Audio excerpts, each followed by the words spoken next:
started with our presentation. Today we are talking about the Draft 2 of the revised Child Care Licensing Standards, specifically for child care centers. So thanks everyone for making time in your busy afternoons. My my 2-year-old, 2.5-year-old daughter is at her child care center right now, and I know how busy and hectic the days are. So thanks so much for making time to join us and learn about this Draft 2. So my name is Brandon Tice. Oh, sorry, can you go back one slide? I just want to make sure people are aware that we are recording this session, and we are planning to publicly post the recording on the DHS website. So just want to make sure you all are aware of that before we get going here. Okay, so we are recording. Okay, next slide now. As I said, I'm Brandon Tice. I am on the Child Care Regulation Modernization team. I focus on the child care centers sides of the project. With me today, we also have Angela Urbanik. I actually think she'll be joining us a little bit later, but she's on our team focused on both family child care and child care center sides. And then Catherine, who focuses on the family child care side and who is our lovely host today, focused on all the WebEx things and making everything run and the slides run and questions and all that. So thanks, Catherine. And then we have Daniel Tranter joining us as well from the Minnesota Department of Health Indoor Air Unit. And he'll be talking about radon, the radon provisions in the draft, and helping answer your questions on that. So that's who we all are. And if you see some other panelists here today, they're also just kind of helping us field questions, making sure we can get you some good answers to the questions you have about draft 2. Okay, next slide. Our agenda for today, we're going to do a welcome and give some context and an overview of how we got to this point, the draft 2.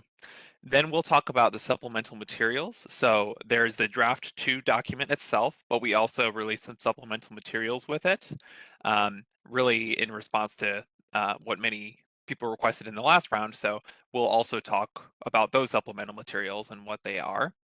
And then we'll dive into significant changes in draft 2. This is the meat of the presentation, really focused on what is different between draft 1 and draft 2. And then we'll kick it over to Daniel. He'll talk about the radon provisions in more depth and just radon in general. What is it, and how do you test and mitigate? And then we'll take a break for some questions and answers after Daniel speaks. And then we'll have next steps and engagement opportunities before we have a final time for your questions at the end. So you can ask questions throughout this session, but we have those 2 built-in Q&A breaks where we can kind of pause and make sure we are getting to your questions. Okay, next slide. A little bit more housekeeping. This webinar is being recorded, as I mentioned. We need to make the recording accessible, add captions and all of that, but then we will post it on our public website so it is available for those who weren't able to join. We are using the Q&A function today. So in your lower right corner of your screen, you should see a Q&A function. It's just a little button you can click on. Once you open that, you can type in a question, and our panelists will be able to get an answer to your questions either in writing or during those breaks. We can also verbally address any questions as well. You'll notice that you cannot unmute or turn on your video. We're just trying to make sure there's enough airtime for everyone to get their questions answered, and also preserve the bandwidth to make this a smooth presentation. So I just want to note that. And also, once the webinar ends, and this is really important, we are having a short survey pop up on your screen. It's about 11 or 12 questions. I believe there's 4 of them that are open-ended, but they're all pretty brief. Really, it's just trying to get at how do you prefer to be engaged, both in terms of what time of day, what format, virtual, in person, and any topics you're interested in for this next round of engagement. So that's going to automatically appear once I end the webinar for today. We hope to, at least with the other ones, we've been able to end a little bit early so that you can have some of that time built in just to take the survey and check it off your to-do list. So really encourage you to do that. That's going to inform our next steps going forward. Next slide. Now let's talk about the project at a glance. This graphic may be familiar to those of you who have been in our other meetings. This shows that the Child Care Regulation Modernization project is an overall project, but that it has a family child care and a child care center side of the project. They're two distinct license types. This also shows that there are three components of the project. There's the risk-based tiered violation system or the weighted risk system. There's the key indicator system for abbreviated inspections, so shortened inspections for those providers who meet the eligibility criteria. And then there's the revised licensing standards. So we just always like to keep it in mind that there's more to this project, but for right now, we're focused on revised licensing standards. So that's what we'll talk about today. Next slide. So revised licensing standards, how did we get to where we are? In 2021, the Minnesota legislature directed the Department of Human Services to work with the National Association for Regulatory Administration, or NARA, to develop revised licensing standards, which, and this two-part directive here, one, grounded in national regulatory best practices, and two, must protect the health and safety of children and be child-centered, family-friendly, and fair to providers. So this two-part directive has that, that natural, tug and pull between these two of making sure that we're getting at both. So that's what this draft two is getting us closer towards, is taking that feedback on draft one and really making sure we're doing the correct balance between these two directives. So hopefully you'll see some of that reflected in the content today. Next slide. Draft 2 is not final language. So there will be a draft 3 created after this next round of engagement. So just want to emphasize and reiterate that again. This is a working document and it's designed to reflect the next step in this process. And again, trying to balance those two directives based on your feedback. And we really, our team invites, the whole childcare community and parents and all interested parties to, these info sessions are the first step. And then as you'll learn towards the end, there will be, more engagement opportunities coming. So all of this engagement will inform draft 3, which you can see in that graphic on the side of your screen. Is the plan is that will be published prior to the 2026 legislative session, which starts February 2026. So we'll talk timeline a little more at the end, but just want to preface our presentation today with that as well. Okay. All right. Okay, so now we'll talk about our revisions document. So the revision document is one of those supplemental materials. We released a draft 2, which is just a clean version if you just want to see a clean copy of what it actually is. But then we also have this revision document, and all of these are available on our project website if you just go under the News and Updates tab.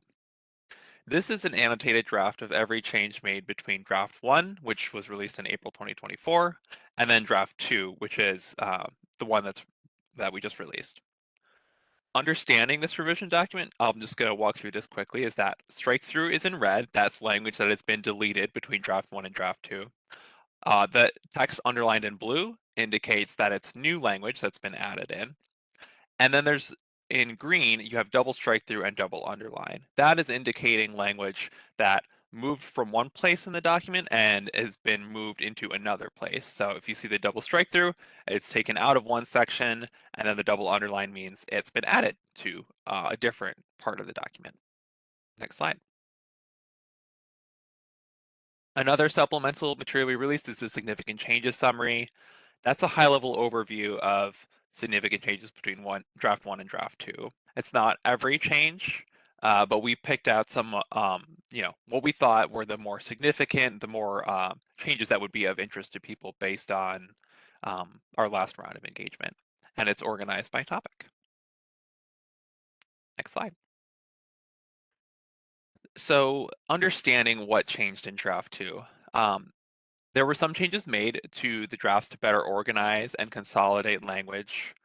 We also renamed or slightly altered some sections to create a clearer and more cohesive set of standards. So for instance, the sanitation and health section in the center draft, we just renamed that to health, and we really focused that section just on things related to health, like childcare health consultants, immunizations, things like that. And then anything related to, there were a couple things that were really more about like sanitary facilities, and we moved those into the facility section.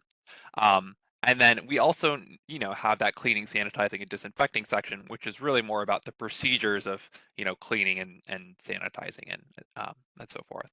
So that's a little bit about some of the reorganization or renaming within the draft.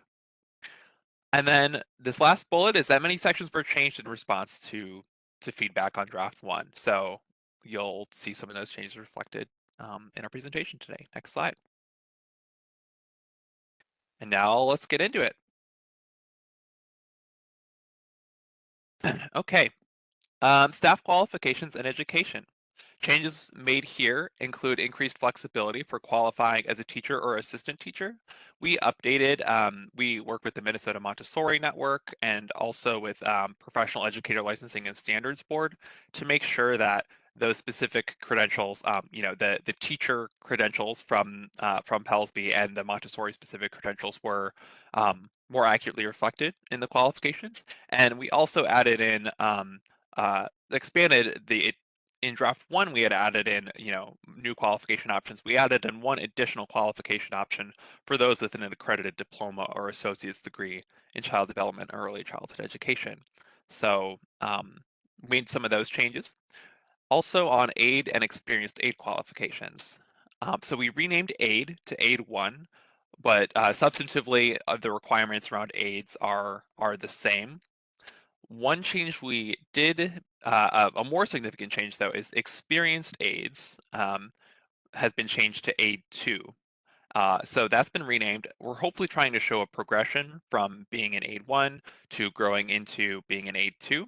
But we also made some changes in terms of documentation. So you're no longer required to track how experienced aides or aid 2s are used. There was those restrictions around, you can only use one per certain number of teacher and assistant teachers. And there had to be, that documentation of their usage. So that has been taken out of this draft too. And we also reduced the required hours of experience from 4,160 to 2,080 hours in this draft. Now, you still, the still baseline qualifications remain of you need to be 20 years old and there needs to be a teacher present in the facility. But we hope, that additional flexibility will be a welcome change for you all. We also have a new expanded definition of education. So we got a lot of feedback in draft one that the requirement to have 50% of an individual's post-secondary education. So 50% having to come from child development specific education was going to be a barrier. So and we had that two-part definition in draft one of child development education on the one hand, which was more aligned with the typical Rule 3 language, and then we had general education like history, science, mathematics. We did that two-part definition to expand out the courses that were offered, but that 50% requirement was causing concern. So what we did in draft two is there's just one definition of education, and it includes the child development and the general education. So really it's just an expanded definition of education that an individual can count towards qualifying, including those things like math, history, science, more of the general kind of core subjects as well. Next slide.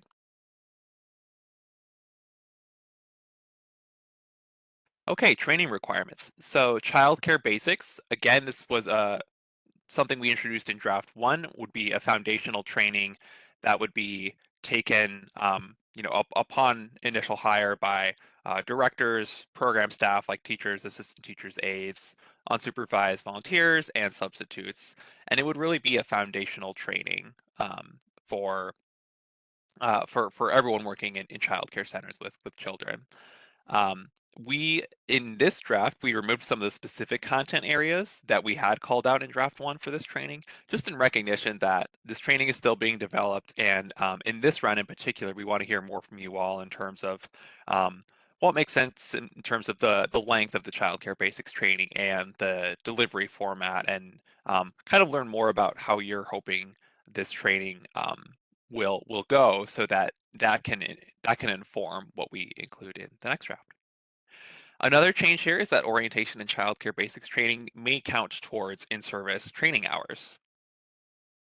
So next slide. So nap time staff distribution ratios. I just want to say up front that this language is just intended to reflect current licensing practice. So this should hopefully be familiar, but it's language that wasn't written down in Rule 3, and it wasn't really written in Draft 1. So we added in some language to clarify that, um, you know, while children are napping, unless there's an infant present, you can have flexibility in the staff distribution, and have it be up to two expanded up to 2 times while those children are sleeping. But then as they are awake, you need to have staff come back into ratio, the typical ratios. Um, so I really encourage you to just look at that language in the draft. It's it is technical, and we want to make sure we get it all right. So just look at that language, but I just wanted to call that out and make sure everyone was aware that that is in draft 2. Next slide. Okay, child care program plan. In draft 1, we introduced some outdoor activity requirements, and then in draft 2, we made some changes to those. So for infants, in draft 1, we had required 2 periods of outdoor activity as practicable. In the second draft, we changed that to 1 period of outdoor activity. And we put some more specificity in terms of what we mean by as practicable, just being clear that it's, it's they're infants. We understand you need to do it based on age appropriateness, based on the weather, um, but still having that requirement of, the 1 period of outdoor activity, so that we're getting infants, especially those older infants outside. So there's that language change. And then we also have toddlers, preschoolers, and school-aged children having 2 periods of outdoor activity, which was the same as draft 1, but we specified it for children in attendance more than 6 hours a day, and that was a change there. We also moved the interest area section was moved to the equipment section, so you'll no longer see that in the child care program plan section. We just thought it was a better natural fit in the equipment section, since it's all about the equipment you need to have within the interest areas for your children. And finally, we have greater clarity on the outdoor temperature guidelines. So we worked to just clarify that language around, suitable versus unsuitable weather, and aligned it more with the Minnesota Department of Health guidelines for outdoor play. So that is another change there. Next slide. Okay, behavior guidance. We updated the definition of persistent unacceptable behavior. So aligning with that current Rule 3 language and practice, we had taken out in draft 1 this language around unacceptable behavior being when a child significantly disrupts the learning environment and requires an increased amount of staff guidance and time to address the child's behavior. So that was not in draft 1. We heard a number of concerns around that. So we did add that back into this draft as part of a component of the persistent unacceptable behavior definition. So again, make sure to reference those definitions in the draft. Make sure you have a full understanding, but just want to call out that change. And then we also removed the requirement to report on child disenrollment within 48 hours. This was, in response to some of the feedback we heard, but also just acknowledging that these conversations around children expulsion, being expelled or disenrollment, and those conversations are taking place still in the field and in the department, and we just want to have time for those conversations to play out, and for solutions to emerge there before requiring this requirement to report on that within 48 hours. So next slide. Okay, furnishings, equipment, materials, and supplies. So on accessibility of equipment, we had language in draft 1 which we wanted to bring clarity to what does it mean to have equipment accessible, and at times you could have equipment be inaccessible. That language just seemed to cause confusion. So we took another shot at it in this draft 2.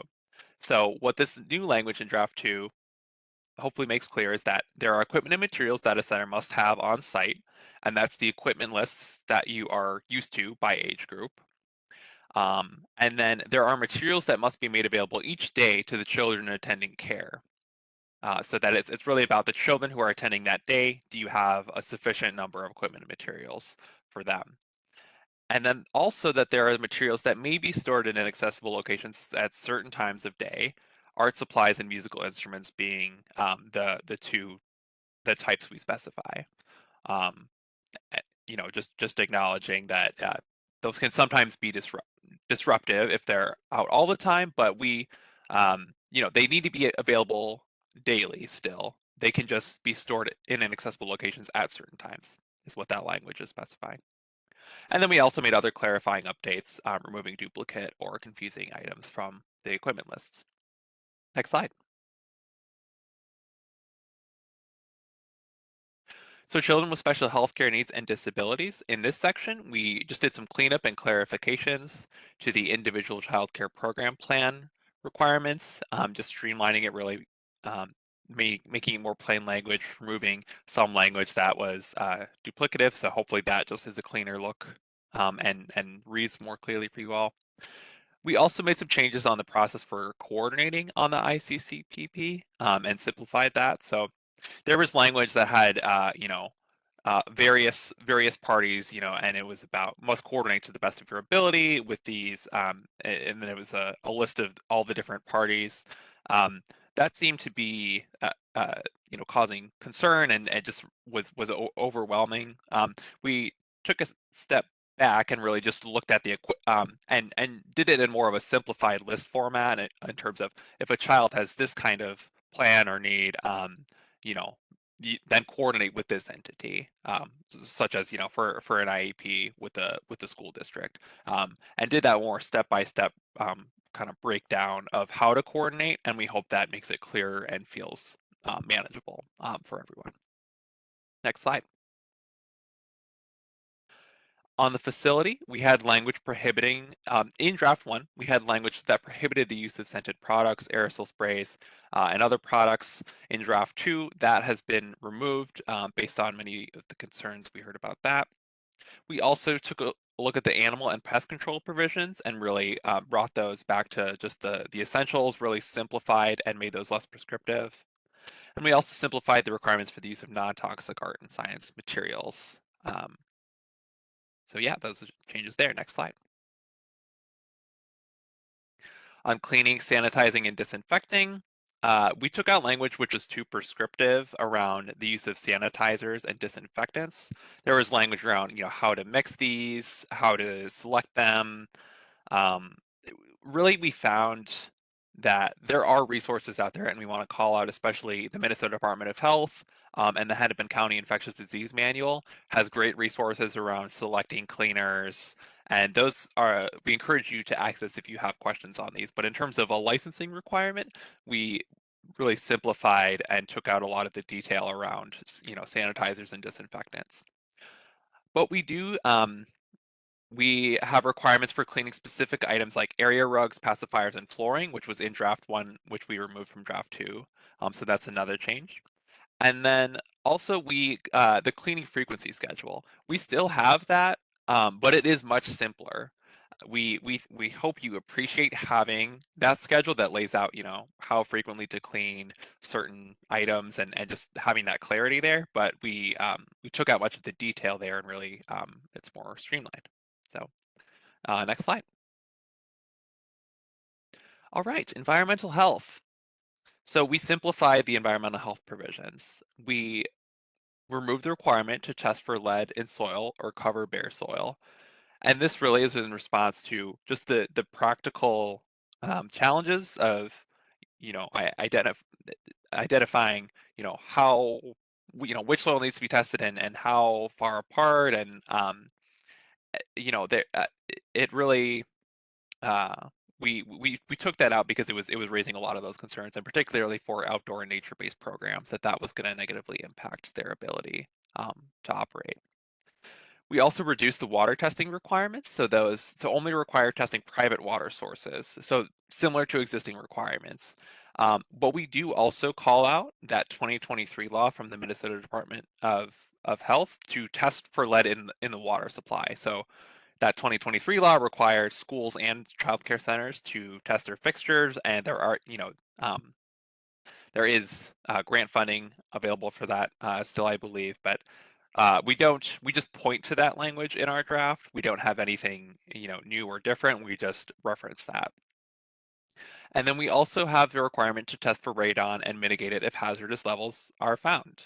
So that language is still in this draft, but we did work with the Department of Health to, again, really simplify and make this language more, hopefully clearer for you all. And with that, actually, I think Daniel's going to get ready to do his presentation about the radon requirements. Thanks, Brandon. Can you hear me and see me? Yes. Yep, Okay. And do my slides look okay? they look good for me. All right, thank you. Yeah, my name is Dan Tranter. I supervise the radon program at the Minnesota Department of Health, and I'd like to share some information about radon, how we test, and how we reduce radon. And so this presentation is specifically for child care centers and child cares that are in non-residential buildings, such as special family child care, also referred to as community-based family child care. So just what is radon? It's a type of radiation that's naturally present in our soil. We naturally have a lot of uranium in our soil here in Minnesota, and that uranium breaks down and becomes this gas called radon. And radon floats through the soil, comes to the surface of the soil, it's released into the outdoor air, so there's a little bit in the outdoor air. But it can also get sucked up into our buildings and build up to high concentrations. Homes can have high concentrations, schools, commercial buildings can also have high concentrations. It is colorless and odorless. You can't see it or taste it. The only way to know if you have high levels is by testing. So the good news is we can take action to protect ourselves by testing and reducing radon where it's high. Radon is a known lung carcinogen. Unfortunately, lung cancer is a leading cause or the leading cause of cancer death in the United States. And most of those cancer cases are attributed to smoking. However, there are many cases of lung cancer in never smokers, and radon is the second leading cause of lung cancer, and the leading cause of lung cancer in people who haven't smoked. So there are about 130,000 lung cancer deaths per year in the United States, and of those, about 21,000 lung cancer deaths per year in our country are attributed to radon exposure. And we're concerned about children's exposure because they may be more vulnerable to the damaging effects of radon gas. Children have different lung shapes and sizes, they have faster breathing rates, and so they may have a higher dose, a higher exposure to radon compared to adults when they breathe it in. So radon is a part of our environment, and it can be at high levels indoors. It can be found outside, and we measure radon in units called picocuries per liter. So picocuries are units of radiation, and a liter is about a quart of air. And in the outdoor air, we have about 0.4 picocuries per liter of radon. So we can't completely zero or eliminate our radon exposure, but we can get it as low as reasonably achievable. The average level in Minnesota homes, based on the research we've done, is about 4, which happens coincidentally to also be the action level. So the action level is the concentration at which we recommend homes are fixed. So in Minnesota homes, we estimate about 2 and 5 are elevated, meaning they're at or above that action level of 4. Commercial buildings are different, of course, than homes, and we've been studying radon levels in public schools, which may be somewhat similar to child care centers and family child care in commercial buildings. And what we have found in our study, which you can read on our website if you're interested, was that about 16% of public schools that tested, not all public schools test, but of those that tested, 16% had at least one room that tested high. And the number of rooms per building that tested high was 1 to 10. So when there's a problem, it's not going to typically be throughout the building. It's going to be in some of the rooms in that commercial building. So just how do we test for radon? We can do what's called short-term testing for a few days. And because large buildings like child care centers and other commercial buildings are complex for various reasons, licensed people, I should say, need to do the testing. So these large buildings have more rooms, they can have multiple foundations, they have different types of mechanical systems than homes, they have ventilation systems, occupancy patterns change. So to do the testing accurately and reliably, it's important that a licensed person do that testing. So typically what they would do is test on days the child care is operating. So they may come on a Monday and place these test kits you see in the top row. These are single-use test kits that are deployed for a few days. And then the professional picks them up, sends them to a lab. The lab analyzes them and produces a report. After that, if there are high readings, then they can follow up with this digital device you see at the bottom. It's called a continuous radon monitor. If there's high rooms, they can check with that device. And that's important because I'll give you hourly trends, and they can see if the levels are high during the day when children are present. Perhaps they're low overnight, or perhaps it's the opposite. Maybe they're high overnight and low during the day. If it's low during the day when the kids are there, fixing radon may not be necessary. So again, the proposed policy in the draft 2 standards states that licensed pros are to do the testing. And another important thing the licensed pros will do is ensure closed building conditions are maintained. They'll make sure the heating and cooling equipment are operating normally and check for that. There are other kinds of closed building conditions they'll ensure to verify that the test results reflect exposure that may be occurring to kids when they're there. Again, tests will be done on weekdays when the child care is operating, unless for some reason you're operating on the weekends.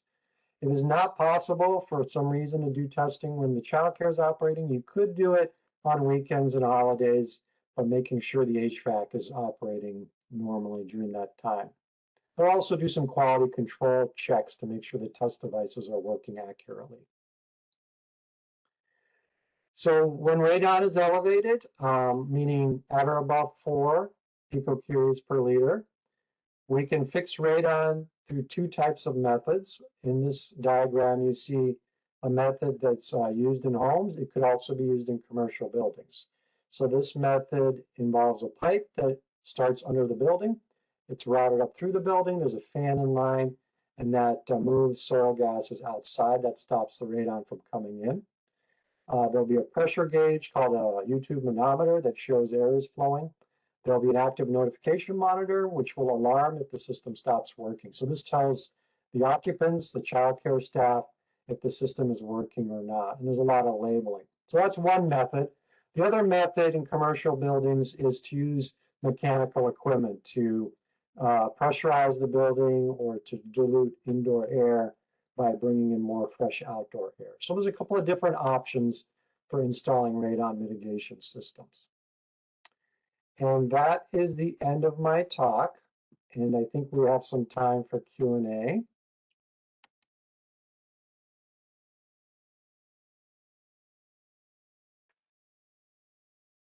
Yeah, so don't be shy.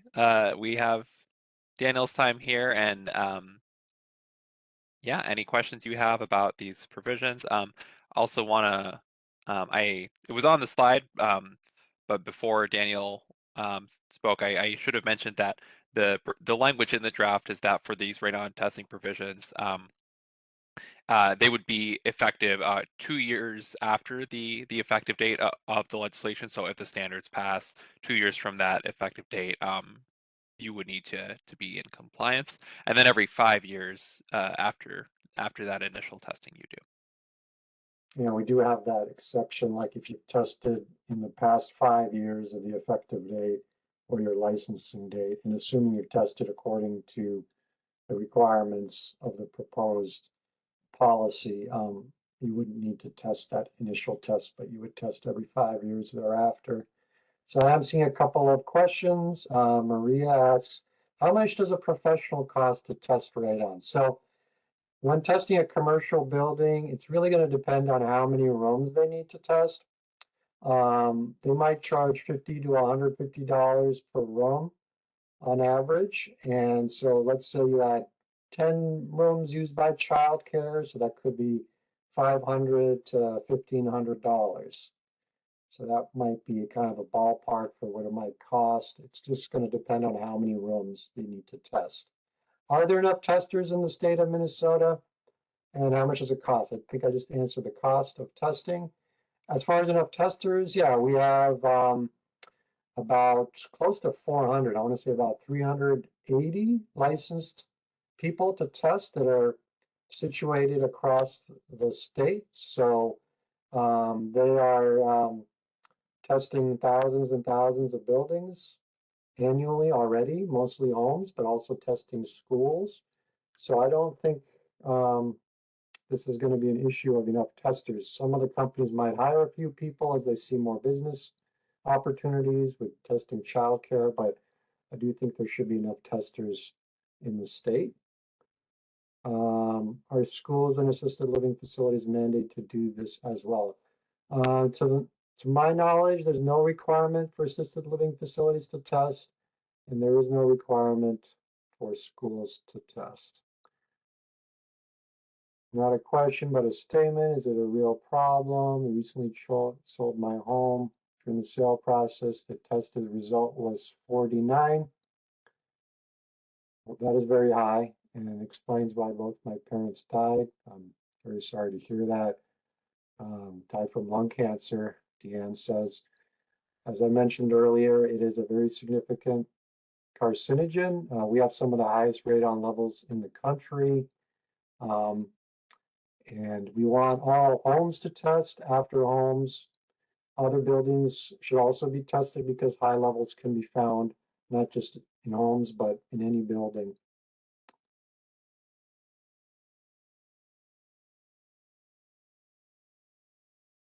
And then a question from Chantel, again, the cost question. I think we're all very sensitive to that. I'll let DHS maybe speak to how it could perhaps be subsidized. Any thoughts? Yeah, thanks, Daniel. I can take that one. Well, I can say that we're having those conversations internally to to see what support may be available. As this draft process goes on, and as we get ready for the draft 3 being in the 2026 legislative session, that's something for us to consider. Is what are the costs for implementing things like this? So all I can say is yes, we're looking into it and having those conversations, but right now not much in the way of detail on that. But thank you for the question, and we do recognize that it's the costs are significant, and but understanding that this is about health and safety as well. So we are looking into it.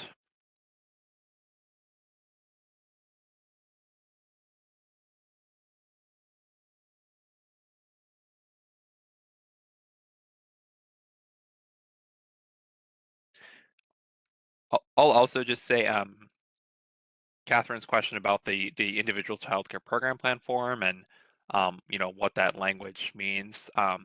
As Peggy's answer said, uh, as the standards are finalized, we'll be creating a resource guide that will explain questions like this. But I think that if you have feedback about that specific form, or about what would be helpful for you to understand some of these requirements, that would be great to, feel free to share that with our team.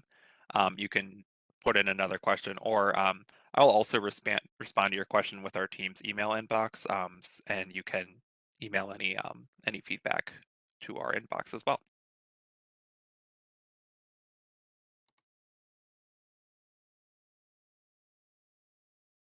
So Michelle asked, if I understood correctly, schools are not required to perform the radon test. What is the reasoning behind why childcare would be? That's a complex question about policy. I mean, there's an inherent assumption that you regulate everybody all at the same time, but typically what happens around the country is a requirement is enacted for a particular type of building or industry. For example, there are requirements for real estate, there are requirements for new construction, and those happened because individual legislators were interested in making sure regulations were applied. Um, but typically, you don't sort of regulate childcare and schools at the same time, in my experience. First, you start with one, and then maybe you move on to the other. And some states have requirements for childcare, some states have requirements for schools, some states have requirements for both.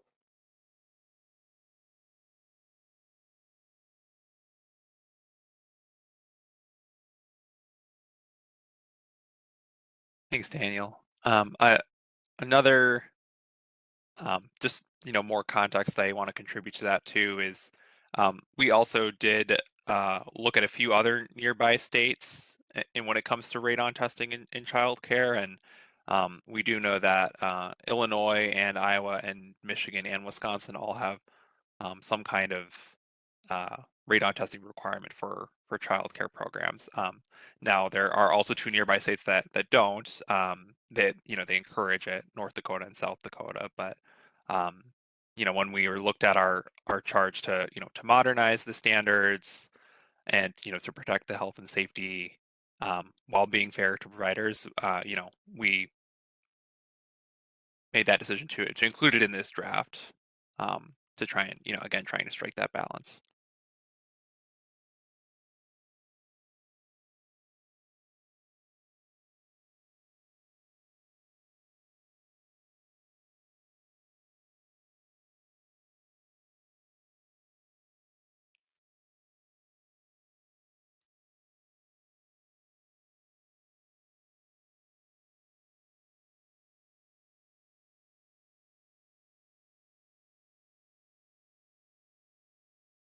Yeah, I guess, Maria, my thought is you don't have to require everyone all at once to be regulated. Um, you can make the argument, what about rental housing? What about assisted living facilities, on and on and on. So it's usually impractical to try to regulate everyone all at once at the same time. I will say there have been many bills introduced at the legislature to require radon testing in schools. So there is a lot of interest to require radon testing in schools, and that could be enacted in upcoming years as well. So that could happen. There could be a new requirement for schools to test in the near future. And interestingly, the School Facility Association, called MASMAS, supported those bills to require radon testing in schools, but those have not become law yet, but they could in this session or upcoming sessions.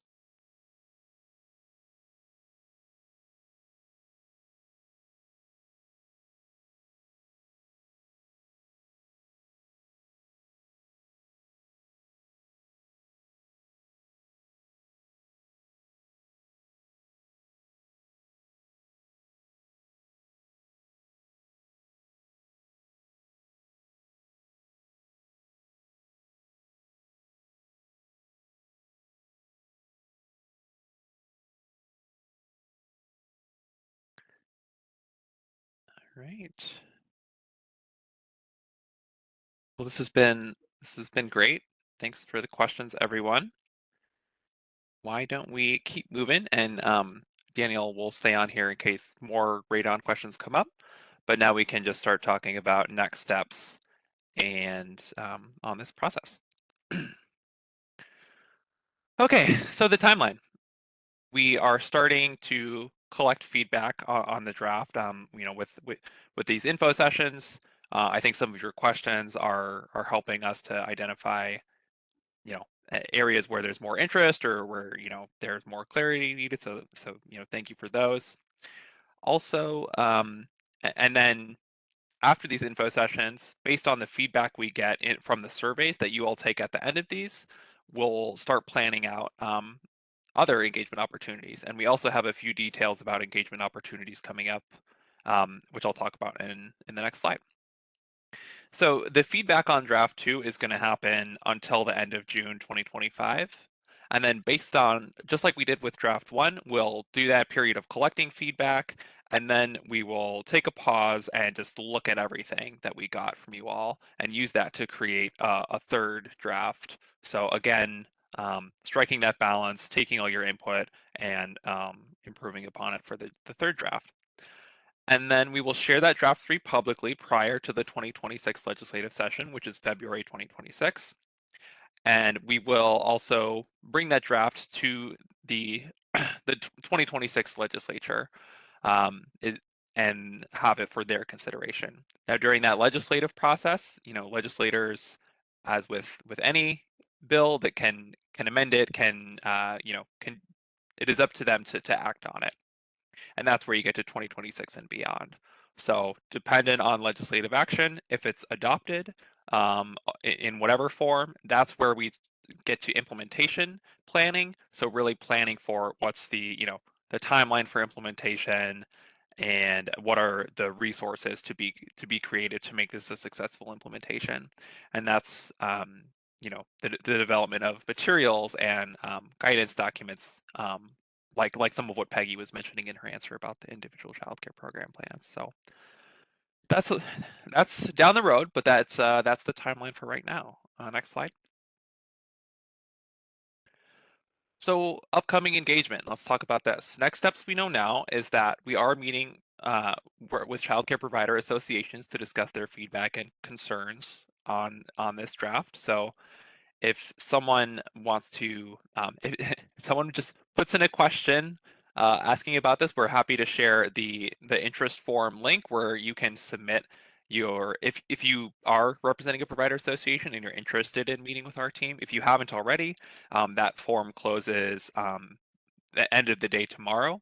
And that form was sent out in the Gov delivery announcing the standards. It's also available on our project website. So hopefully the word has gotten around and we have gotten some responses to that, but it closes at the end of the day tomorrow. So that we will schedule meetings as we have capacity for the people who express interest via that form. So we can't get to all of the associations with our team's capacity and also wanting to have other opportunities, but we'll use that form to really identify where the interest is in terms of meeting with our team. We also plan to develop a parent survey to solicit their input on what is most important to them for childcare licensing. That's an audience we really want to make sure we get their voice and their opinion on this. Speaking as a parent myself, it's you do have opinions about what you want childcare licensing to be looking at. So we'll planning for that as well. And as providers, we hope you can help us get the word out about this and make sure that that your parents are aware of this project.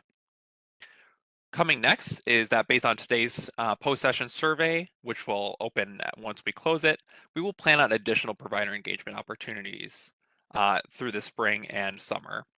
So that is that's where your responses are really going to be helpful, and that's where for those who aren't in those provider association meetings, where individual providers will have an opportunity to weigh in and have input as well.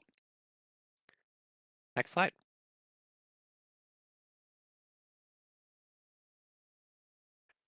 So finally, just again, encouraging you to please fill out the post-session survey once we close. This is a screenshot of what it looks like, just asking for your satisfaction with this webinar, but then also asking how you preferring to be engaged in future opportunities. Next slide. And now we're just opening it up for any more questions that you all have before we end it and take off for the day.